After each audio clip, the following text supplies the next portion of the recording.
లడ్డు వ్యవహారంలో కల్తీ జరగలేదని చెప్పి సిట్ కానీ సిబిఐ కానీ రిపోర్ట్ ఇచ్చింది. అయినా కూడా టీడీపీ వాళ్ళు ఫ్లెక్సీ లేయడానికి దీన్ని ఎలా చూస్తారండి? దీన్ని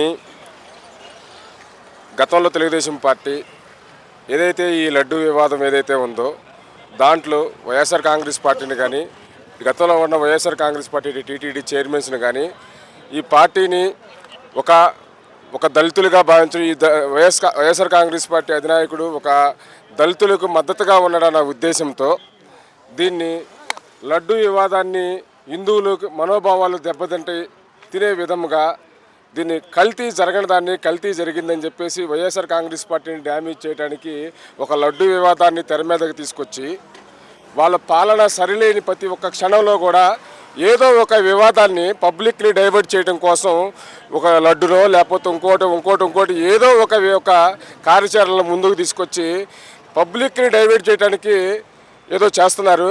కానీ జనం చాలా క్లారిటీగా చాలా స్పష్టంగా చాలా వాళ్ళ ఆలోచనలో రానున్న ఎలక్షన్లో వాళ్ళ ఓటు ఎటేయాలనేది డిసైడ్ అయి ఉన్నారు. వీళ్ళు ఏ లడ్డు తీసుకొచ్చినా లేకపోతే ఇంకోటి తీసుకొచ్చినా కానీ వైఎస్ఆర్ కాంగ్రెస్ పార్టీ చాలా బలంగా ఉంది.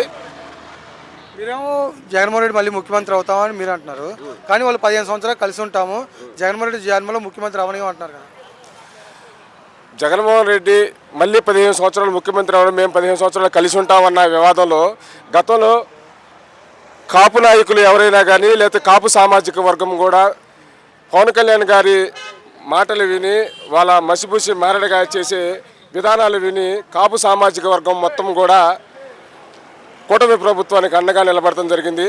ఈరోజు అంబటి రాంబాబు గారి మీద దాడి కాపుల మీద జరిగినటువంటి దాడి, ఇది అందరం నమ్మాల్సిందే.